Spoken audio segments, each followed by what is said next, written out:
नहमदुहु व नुसल्ली व नुसल्लिमु अला रसूलिहिन नबिय्यिल करीम।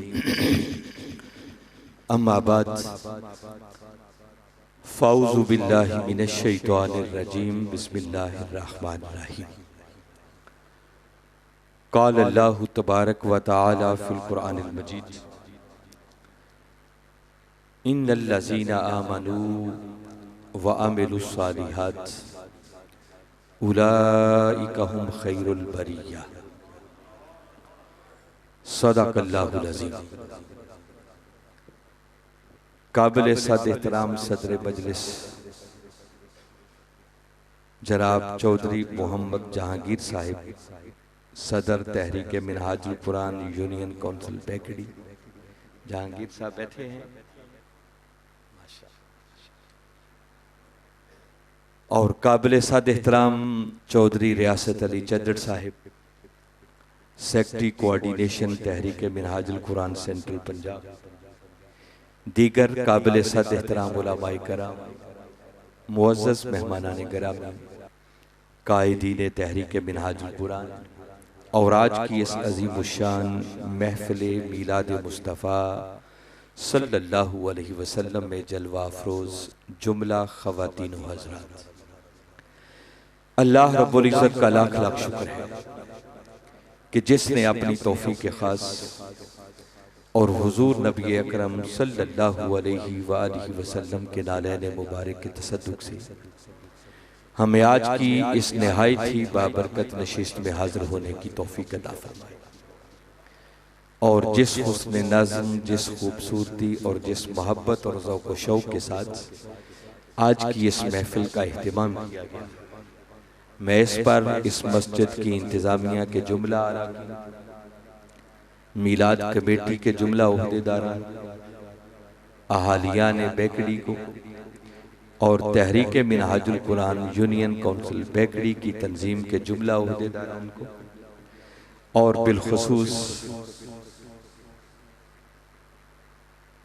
अल Masooma travels Chakwal and Dubai, उनका इस महफिल के साथ खुसूसी उनको और हर उस शख्स को जिसने किसी भी हवाले से आज की इस महफिल के इंतजाम और इंसराम में हिस्सा लिया है, मैं सबको दिल की गहराइयों से मुबारकबाद भी पेश करता हूँ और दुआ गो हूँ कि अल्लाह रब्बुल इज़्ज़त आपकी इस काविश को अपनी बारगाह में शर्फ़ कबूलियत अता फरमाए। हमारी खुशनसीबी है कि अल्लाह रब्बुल इज़्ज़त ने हमें एक मर्तबा फिर हमारी ज़िंदगियों के अंदर अपने महबूब मुकर्रम सल्लल्लाहु अलैहि वसल्लम की विलादत बासआदत का ये अजीम महीना आता। इस पर हम जितना भी उसका शुक्र अदा करें, मैं समझता हूँ कम है। इन घड़ियों को हमें गनीमत जानना चाहिए। मालूम नहीं आइंदा साल ये लम्हे नसीब हों या ना, तो इनको गनीमत जानते हुए दिल खोल कर आका की आमद पर खुशियां करके अपनी दुनिया और आखिरत की बख्शिश का सामान करने की कोशिश करनी चाहिए। खुश नसीब हैं वो लोग जो कमली वाले आका सल्लल्लाहु अलैहि वसल्लम का मीलाद। आज की इस नशिस्त में गुफ्तगू के उन्वान के तौर पर जो चंद कलिमात मुक़द्दसा मैंने तिलावत करने का शर्फ हासिल किया है, यह सूरह बय्यिना 30वें पारे की एक मारूफ सूरत है और उसकी आयत नंबर 7 मैंने तिलावत करने का शर्फ हासिल किया, जिसमें अल्लाह रब्बुल इज़्ज़त ने इरशाद फरमाया, इन्नल लज़ीना आमनू व अमिलुस सालिहात। फरमाया बेशक वो लोग जो ईमान लाए और जिन्होंने आमाल सालिहा को अपनी जिंदगी का वतीरा और शियार बनाया, जिन्होंने अपने किरदार के अंदर दो खूबियां पैदा की, उनके लिए बारी ताला ने हसर के अंदाज में ऐलान किया, उलाइका हुमुल खैरुल बरिया। फरमाया यही वो लोग हैं जो मेरी तमाम तर मखलूक में सबसे अच्छे। ये कौन फरमा रहा है? मैं आपसे पूछ ये रहा हूं कि ये कौन फरमा रहा है? अल्लाह की बात में किसी शक की कोई गुंजाइश है? हालांकि उसने सूरह बकरा की बिल्कुल इब्तिदा में ऐलान कर दिया, ज़ालिकल किताब ला रैब फीह, ये वो अजीम किताब है जिसमें किसी शक की कोई गुंजाइश। मगर फिर भी कभी कभी वो हम गाफिलों को गफलत से बेदार करने की अपनी बात का आगाज जब करता है तो कहता है बेशक इस बात में किसी शक की कोई गुंजाइश। और यहाँ पर भी उसने इसी तरह बात फरमाया इन्ना, और इन्ना का माना क्या है? फरमाया जो आगे बात आ रही है इस बात में किसी शक की कोई गुंजाइश, वो पहले ही मालूम है कि उसकी बात में शक नहीं है, मगर ऐसे कलिमात वालिद करके दर हकीकत वो हमें मुतवज्जे करना चाहता है, हमें जगाना चाहता है, हमें गफलत से बेदार करना चाहता है ताकि ये अगली बात सुनने के लिए तैयार हो। और बात उसने क्या फरमाई? फरमाया बेशक वो लोग जो ईमान ले आए और ईमान के साथ साथ जिन्होंने आमाल सालिहा को अपनी जिंदगी का वतीरा और शियार बनाया, नेक अमाल करना, उनके लिए हसर के अंदाज में ऐलान किया उलाइका, फरमाया यही वो लोग, ये जोर दिया, इसके अलावा और कोई नहीं। फरमाया यही वो लोग हैं हुम खैरुल बरिया, जो मेरी तमाम तर मखलूक में सबसे अच्छे। फरमाया इनसे अच्छा और कौन अच्छे हैं? जो साहिबाने ईमान बन जाए और ईमान के साथ साथ आमाल सालिहा को अपनी जिंदगी का ओढ़ना और बिछौना बनाए। अच्छा मौला, फिर अगर कोई शख्स ये दो खूबियां अपने किरदार के अंदर पैदा कर ले तो ये बात तो समझ में आ गई कि वो सबसे अच्छे हो गए। तो उनको मिलेगा क्या? तेरी बारगाह से कोई उनके लिए जज़ा, कोई इनाम भी है। तो साथ ही बारी ताला ने अगली आयत में फरमाया जज़ाउहुम इंदा रब्बिहिम, फरमाया उनके लिए उनके रब के पास फिर जज़ा ये है, क्या? जन्नातु अदन, हमेशा रहने के लिए बागात, जन्नतें हैं, तजरी मिन तहतिहल अनहार, ऐसे बागात जिनके नीचे फिर नहरें रवा होंगी, खालिदीना फीहा अबदा, और फिर वो हमेशा हमेशा उन बागात में रहे। और इतनी बात करके आगे फरमाया रदियल्लाहु अन्हुम वरदु अन्हु, फरमाया यही वो खुश नसीब हैं कि जिनसे उनका मौला राजी हो जाएगा और फिर अल्लाह उनसे राजी होकर उनको अजर वो अता करेगा कि जिस अजर को पाकर वो बंदे अपने मौला से राजी। ये जो बारी ताला ने इतने इनामात का जिक्र किया है और एंड इस बात पर किया कि उनसे मैं राजी हो जाऊंगा और फिर उनको ऐसा अजर अता करूंगा कि जिस अजर को पाकर उनके दिलों में भी कोई शिकवा नहीं रहेगा कि मौला ने को कमी रहने दिया। फरमाया ऐसा अजर अता करूंगा कि उस अजर को पाकर वो मौला से राजी हो जाए कि मौला तूने नवाजने वाली भी हद कर दी। और ये सारे अजर किन को मिलेंगे? उनको जो अपने किरदार में सिर्फ दो खूबियां पैदा कर लें, एक ईमान और ईमान के साथ साथ आमाल सालिहा।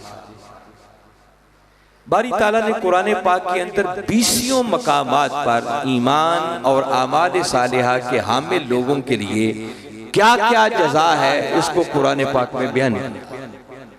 अगर सिर्फ इन्हीं आयत को मैं बयान करना शुरू करूं तो मुमकिन है कई घंटे गुजर जाएं उन आयतों का मजमून ही खत्म। मैं उनमें से एक मकाम और पढ़ के सुनाता। एक और मकाम पर सूरह फुस्सिलत हामीम सज्जा, उसमें बारी ताला ने इसी तरह बिल्कुल सेम अंदाज में बात शुरू की। फरमाया इन्नल्लज़ीना आमनू व अमिलुस सालिहात, बेशक वो लोग जो ईमान ले आए और जिन्होंने अपने अमाल को अच्छा कर लिया, अच्छे अमाल करने वाले, उनके लिए फरमाया लहुम अजरुन गैरु ममनून। फरमाया इन खुश नसीबों के लिए अजर वो है जो अजर कभी खत्म होने वाला है। फरमाया बारी ताला उनको ऐसा अजर अता करेगा जो अजर कभी खत्म। अच्छा बेकरी वालों, अगर मैं एक ईमान अफरोज बात आपसे पूछूं कि जरा एक लम्हे के लिए चश्मे तसव्वुर में लाएं कि अगर किसी बंदे को अजर ऐसा मिल जाए जो अजर कभी खत्म नहीं होगा, तो क्या ख्याल है जिस बंदे को ऐसा अजर मिलेगा वो बंदा खुद खत्म हो जाएगा? जी, अगर बंदा ही खत्म हो गया तो उसको ऐसा अजर दे के करना क्या है कि बंदा मौजूद ही ना हो और अजर उसका मौजूद हो। क्या करना है ऐसा अजर देकर? अगर अजर ऐसा मिलेगा जो अजर कभी खत्म नहीं होगा, तो ऐसे अजर का मिलना इस बात पर दलालत करता है कि जिस बात बंदे को ऐसा अजर मिलेगा, मौत भी उस बंदे को मार नहीं सकेगी, बल्कि वो मर के भी हमेशा के लिए जिंदा।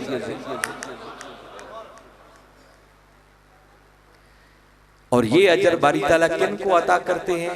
बस जो दो खूबियां अपने किरदार में पैदा कर ले, एक ईमान और ईमान के साथ आमाले। देखिए आज की इस नशिस्त में ना मैं जो चंद बातें आपसे करना चाह रहा हूं, बदकिस्मती ये है कि जिस दौर से हम गुजर रहे हैं ना, जिस तरह हर शोबे के अंदर जवाल आया, इसी तरह दीन के नाम पर सजने वाली महफिल में तकरीर करने वालों पर और तकरीर सुनने वालों पर भी सवाल आ गया। बहुत सवाल आ गया। मैं कई बार देखता हूं, महफिल में जाता हूं, जायजा लेता हूं, अक्सर बेशतर लोग जो ऐसे जलसों में आते हैं ना, इल्ला माशाल्लाह जो अच्छे लोग हैं वो तो हैं, मगर अक्सरियत मैंने देखी है वो ऐसा ज़ौक़ और शौक़ लेके आते हैं कि चले मस्जिद में चलते हैं, आज महफिल नात होगी, वहाँ महफिल मिलाद होगी, तो देखते हैं अलामा साहब जोर कितना लगाते, अलामा साहब अपनी कुर्सी से उछलते कितना है, अलामा साहब की सुर और लय कैसी, वो दूसरों को बुरा भला कितना कहता, जो जितना दूसरों को गालियाँ देता है लोग उतने नारे लगाते हैं।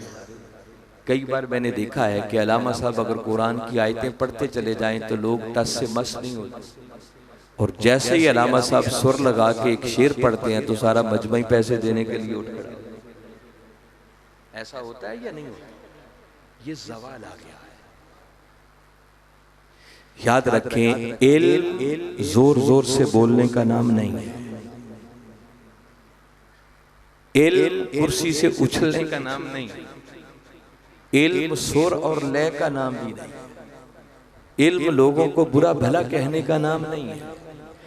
इल्म इस चीज का नाम है कि आपकी गुफ्तगू सुनकर किसी का अकीदा समझ, किसी का अमल समझ, किसी का अखलाक समझ। अगर सारी रात के जलसे हों, तकरीरें हों और बदले कोई ना, तो उस तकरीर का कोई फायदा। इसलिए मैंने कहा कि सुनाने वालों पर भी सवाल आ गया और सुनने वालों पर भी सवाल आ गया। इस शोबे में भी बड़ा सवाल। आज सुनने वाले भी कोई नहीं रहे कि जो इल्म की कदर करने वाले, पहचान करने वाले। अभी देखो ना कितनी मर्तबा मैंने कहा, आप देखे पहले बच्चे बैठे थे, अब बच्चे उठ के चले, कैमरा तस्वीर बना रहा है और ये सारी जगह खाली है। अब लोग अव्वल तो घर से नहीं निकलते हैं तो फिर ऐसे जैसे शर्म आती है मस्जिद में आकर, कोशिश करते हैं पीछे किसी कोने में जाके लग के बैठ जाए। देखो ना, हर चीज का कोई तकाजा होता है। एक अच्छी नशिस्त हो, जम के लोग बैठे हुए हों, मुझे भी पता हो कि लोग बड़ी तवज्जो से बैठे हैं, तो अब आगे मेरे सिर्फ 5-7 बंदे हैं, या मैं इधर देखूंगा या इधर। क्या ख्याल है, अभी कुछ तकलीफ कर सकते हैं कि आगे वाली जगह फिल हो जाए? पीछे वाले उठ के आए, हाँ ये सामने आके ये जगह कैमरे तक फुल हो जानी चाहिए। जब आप आ ही गए घर से निकलकर तो फिर शर्माना क्या?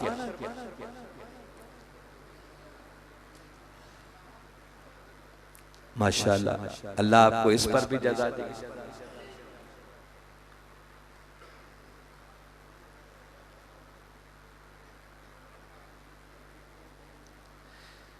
उलमाए कराम अक्सर बेशतर क्या उनकी जिम्मेदारी ही ये है कि वो जब स्टेज पे बैठ के तकरीर करें तो वो लोगों की इस्लाह करें।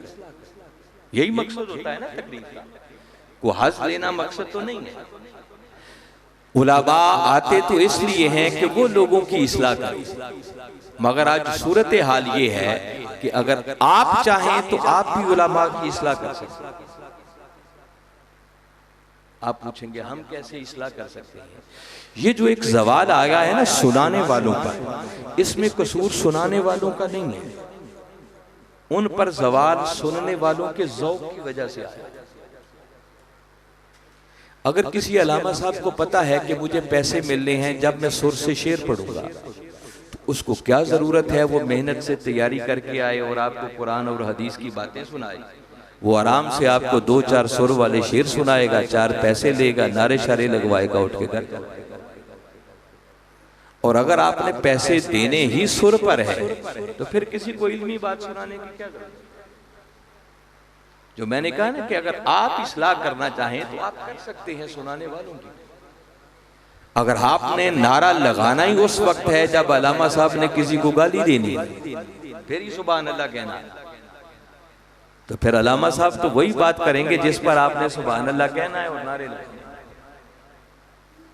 तो आप अपने ज़ौक़ को बदलें। जमाना बड़ा बदल गया है, हालात बड़े बदल गए। बस मैं इस रिक्वेस्ट के साथ मैं ज्यादा इस तमहीदी गुफ्तगू में वक्त नहीं लगाना चाहता। बस ये भी बाय द वे मैंने बामरे मजबूरी ये चंद बातें कर दी।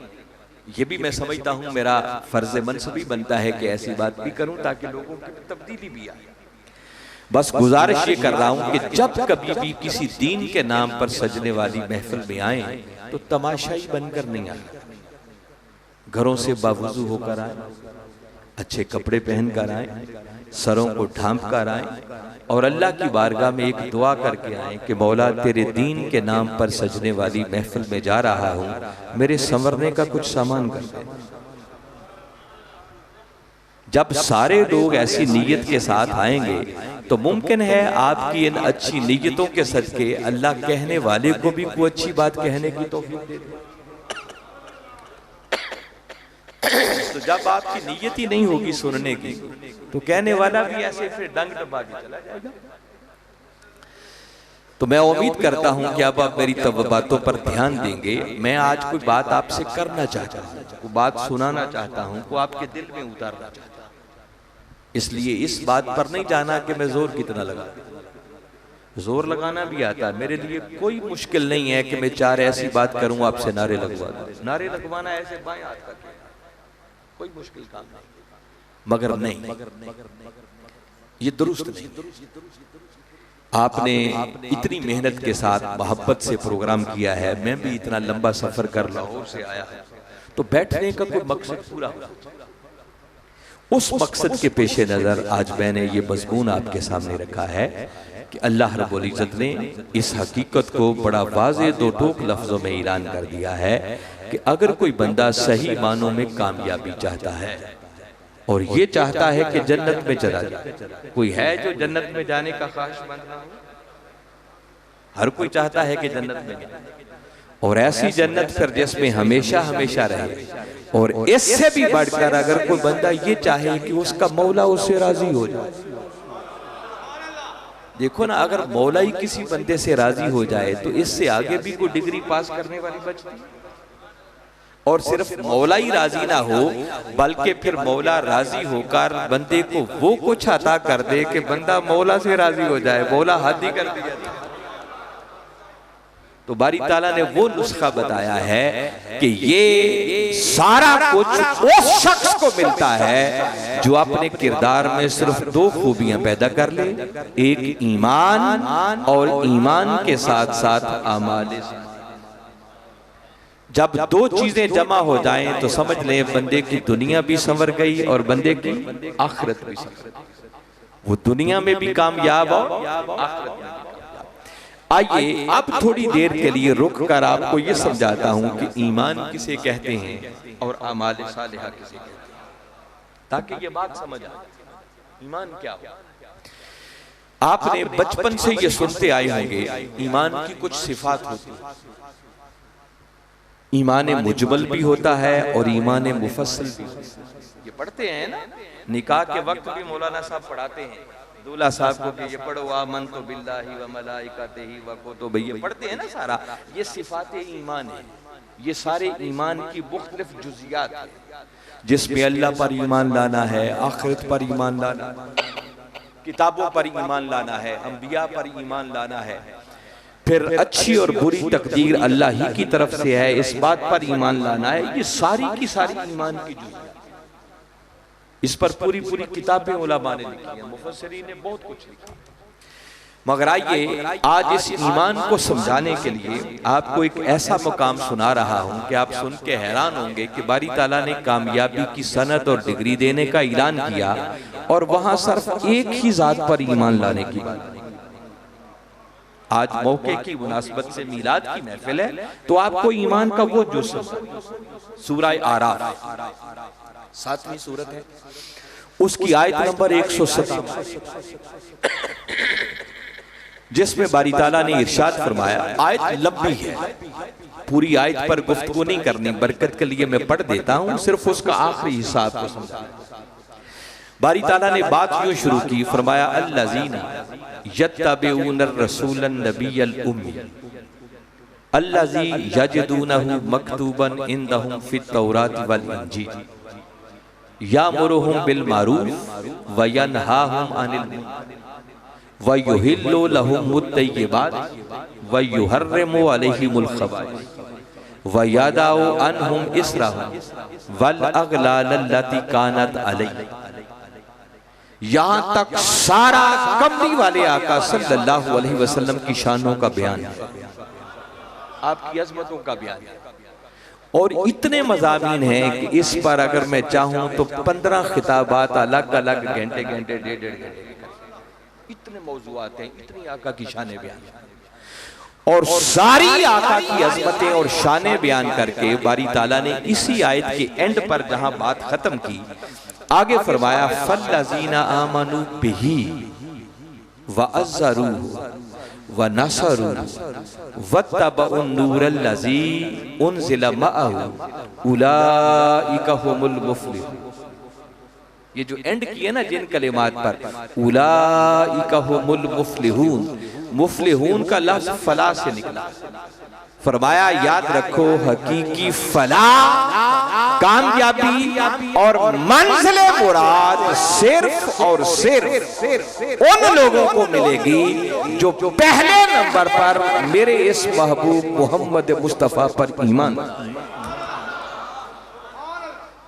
फल्लज़ीना आमनू बिही, ये जो ही ज़मीर है ना, चूंकि पिछली पूरी की पूरी आयत में अल्लाह ने जिक्र ही सिर्फ अपने महबूब का किया, महबूब की अजमतों के डंके बजाए, जिस महबूब की शानें बयान हुई है ना, फरमाया आप कामयाबी की सनद, डिग्री और परवाना सिर्फ उन लोगों को मिलेगा जो पहले नंबर पर पक्के और सच्चे दिल से मेरे महबूब मोहम्मद मुस्तफ़ा पर ईमान।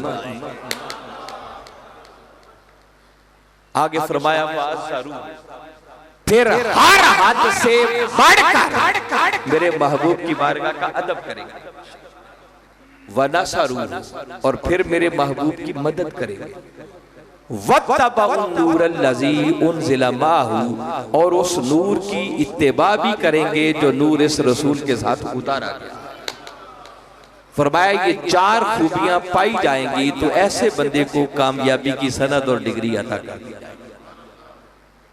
मगर सबसे पहले नंबर पर कामयाबी के जिस तकाजे का बयान किया, फरमाया कामयाबी के लिए पहली शर्त यह है कि मेरे महबूब मोहम्मद मुस्तफ़ा सल्लल्लाहु अलैहि वसल्लम पर सच्चे और पक्के दिल से ईमान। अच्छा, इस मकाम पर लुत्फ की बात यह है कि बारी ताला ने ईमान बिल्लाह का जिक्र कोई नहीं किया, ईमान बिल कुतुब का जिक्र कोई नहीं किया, ईमान बिल आखिरत का जिक्र कोई नहीं किया, ईमान बिल अंबिया का जिक्र कोई नहीं किया, अच्छी और बुरी तकदीर अल्लाह की तरफ से होती है, इस बात का कोई जिक्र नहीं किया। फरमाया कामयाबी चाहते हो तो बस एक ही ईमान मकसूद है कि पहले पक्के और सच्चे दिल से मेरे महबूब मोहम्मद मुस्तफ़ा पर ईमान। बारी ताला बाकी ईमान जरूरी नहीं, फरमाया जरूरी है। तो मौला तूने जिक्र क्यों नहीं किया? फरमाया जिक्र इसलिए नहीं किया कि अब एक ऐसे ईमान का जिक्र कर दिया है जो बकिया सारे ईमानों की रूह, जान और मरकज़ो महवर। फरमाया अगर कोई मेरे महबूब पर सच्चे दिल से ईमान ले आए तो बाकी सारे के सारे ईमान ऑटोमेटिकली इस ईमान के अंदर, फिर उनका अलग अलग जिक्र करने की जरूरत ही नहीं रहती। मौला कैसे? फरमाया अगर तुम मुझे एक मानना जरूरी समझते हो तो कभी तुमने सोचा कि मेरे एक होने की तुम्हें खबर कहां से? फरमाया मेरे एक होने का पता चला तो जुबाने मोहम्मद मुस्तफा से। अगर तुम्हारा ईमान है इस बात पर कि मरने के बाद दोबारा जिंदा किया जाएगा तो ये खबर मेरे महबूब की जुबान अक़दस से तुम्हें मिली। अंबिया का पता चला तो मेरे महबूब की जुबान अक़दस से पता चला, किताबों का पता चला तो महबूब की जुबान अक़दस से पता चला। तो जब कोई मेरे महबूब पर ईमान ले आएगा तो जो जो कुछ मेरे महबूब की जुबान अक़दस से निकलेगा उसके सामने सरे तस्लीम खम करना, ये भी ईमान बनता है। इसलिए हाज़रीन मुकर्रम सारे ईमानों की रूह, जान और मरकज़ो महवर अगर कोई है तो वो ज़ाते मोहम्मद मुस्तफ़ा पर ईमान।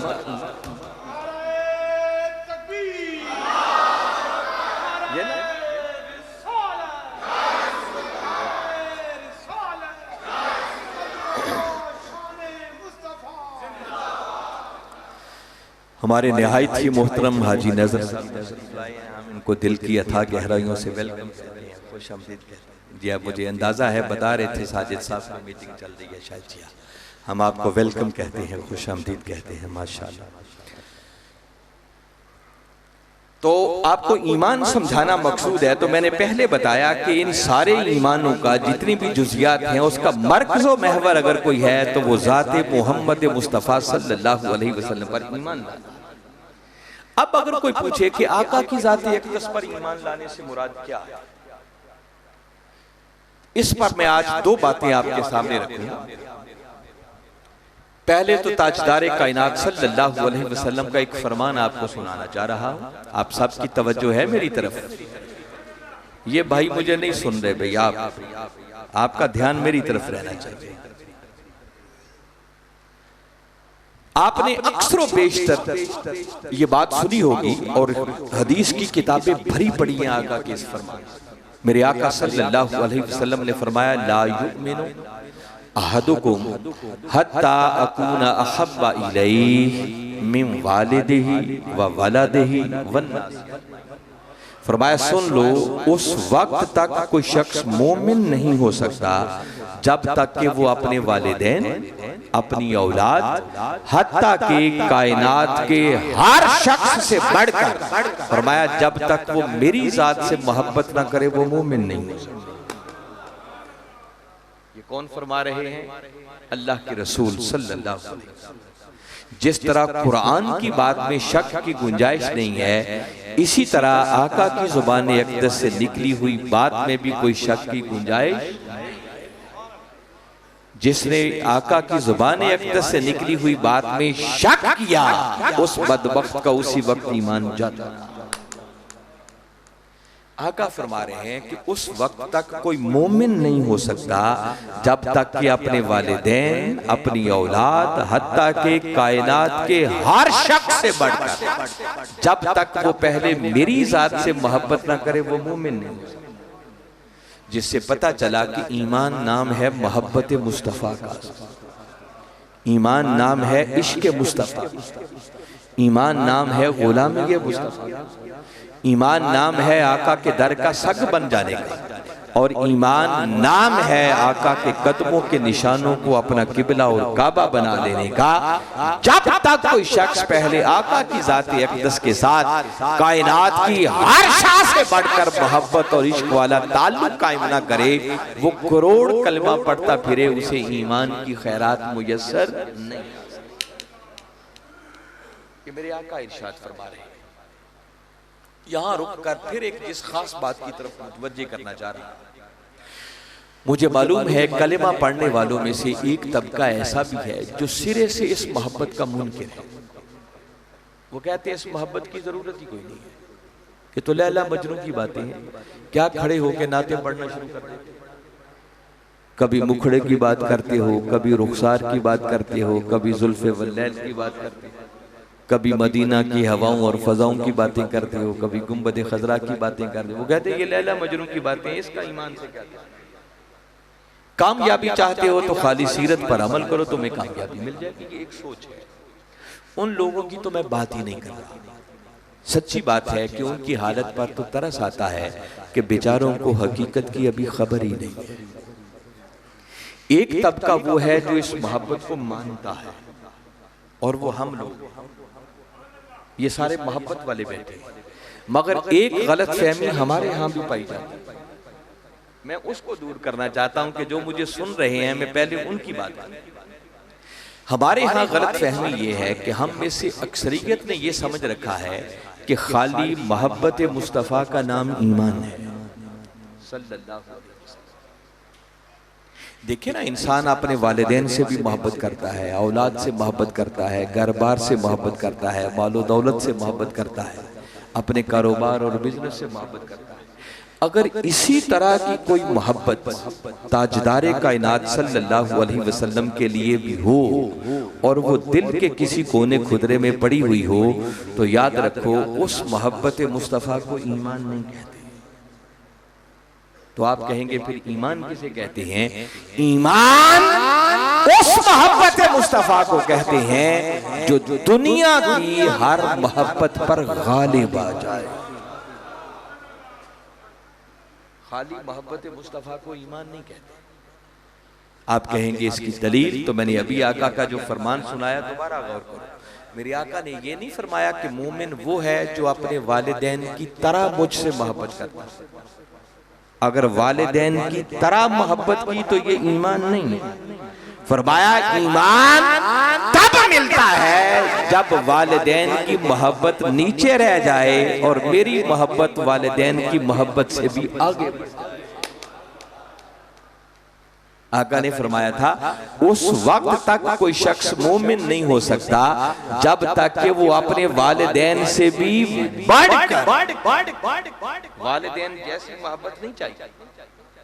फिर दूसरे नंबर पर औलाद की बात की, तो ये नहीं कहा जैसे औलाद से मोहब्बत करते हो तो वैसे मुझसे भी करो तो ईमान है। नहीं, फरमाया जब तक औलाद से भी बढ़कर मेरी जात से मोहब्बत नहीं करते तो मोमिन नहीं हो सकते।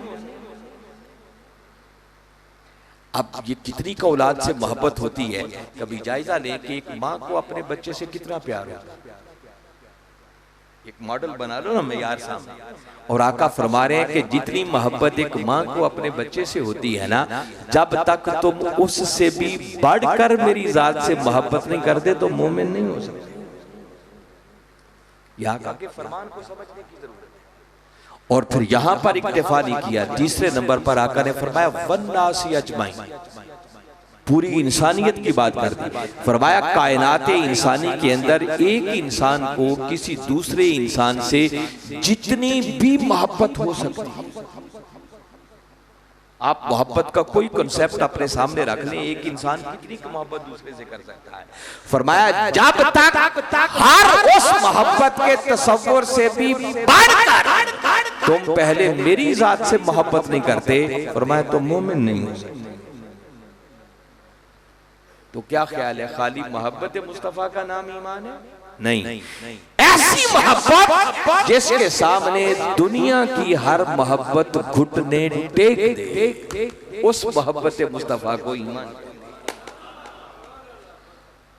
मेरी बात समझ आ रही है मैं क्या कहना चाह रहा हूं? और ये बात सिर्फ मेरे आका का फरमान नहीं है, यही बात बारी ताला ने कुरान में की। आप सूरह तौबा को पढ़े, अब कुरान ने तो इससे भी ज्यादा खोल के बयान किया।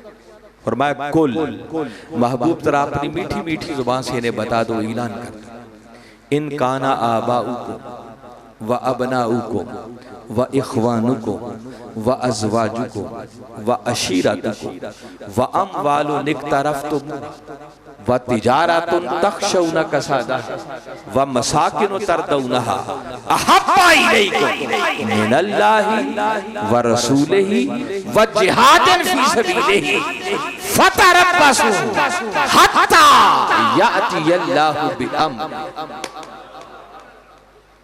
मैं तर्जुमा सुनाता हूँ, बारी ताला ने कितनी अजीम बात की है।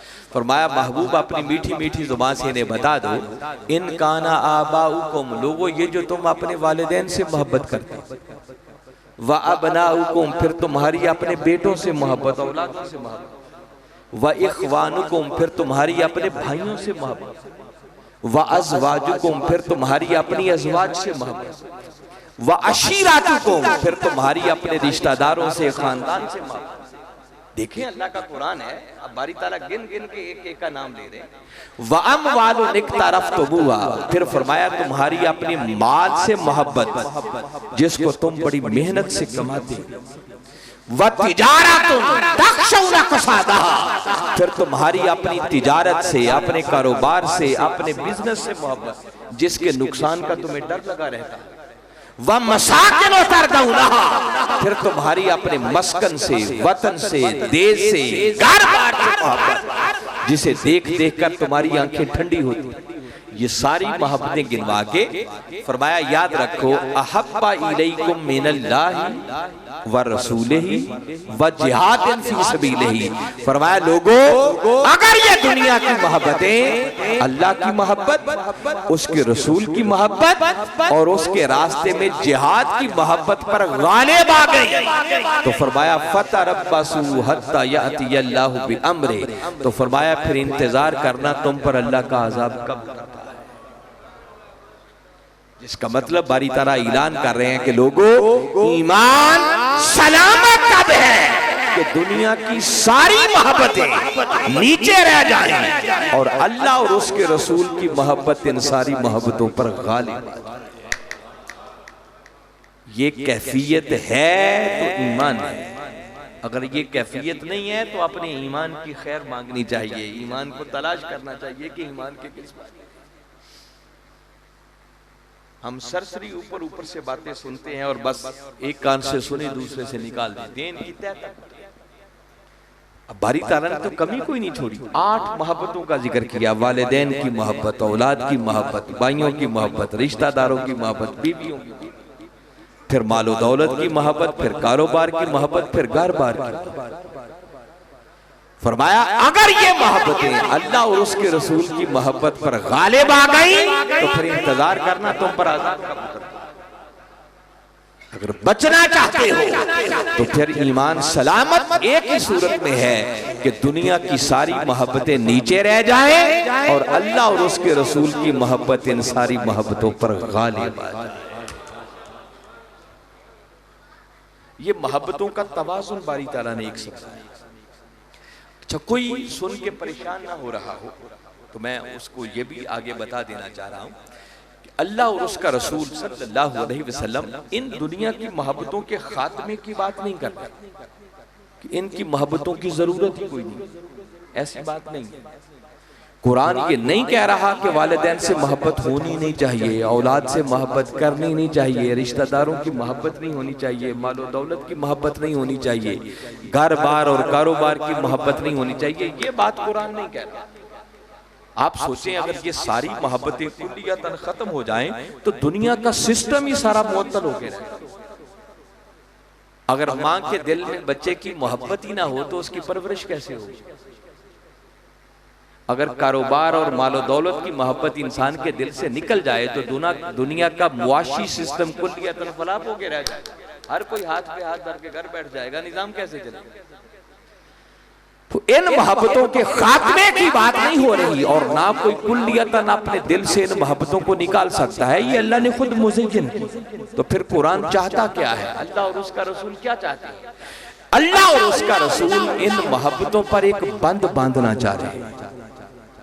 वो फरमाना चाह रहे हैं कि ये सारी मोहब्बतें सिर्फ जायज ही नहीं, जायज छोटा लफ्ज है, ये मोहब्बतें भी इबादत बन जाती हैं बशर्ते के ये अल्लाह और उसके रसूल की मोहब्बत के। अगर ये थोड़ा सा सार उठाने लगे, गालिब आने लगे, तो फिर इन जैसा गुनाह कोई नहीं। फिर जायज और नाजायज की बात एक तरफ रह गई, फिर बहुत बड़ा गुनाह बन जाएंगे। आप पूछेंगे कैसे? अब ये अगली बात भी एक थोड़ी सी समझाता हूं ताकि ये बातें समझ आए। कोई पूछे कि ये कैसे है कि इन दुनिया की मोहब्बतों पर अल्लाह और उसके रसूल की मोहब्बत गालिब होनी चाहिए, या दुनिया की मोहब्बतें अल्लाह और उसके रसूल की मोहब्बत पर गालिब कैसे आती है? तो मैं सादा सी बात एक समझाता हूं आप लोगों को। देखिए, कई बार इंसान की जब तक उसकी अपनी जात की बात होती है ना, तो इंसान अल्लाह और उसके रसूल की नाफरमानी नहीं करता, बचने की कोशिश करता है, गुनाह का मुर्तकिब नहीं होता। मगर कई बार औलाद की वजह से, रिश्तेदारों की वजह से, अपने भाइयों की वजह से, वो काम जो अपनी जात के लिए गवारा नहीं करता था, जब उनकी मोहब्बत सामने आती है तो अल्लाह और उसके रसूल की नाफरमानी कर बैठता है।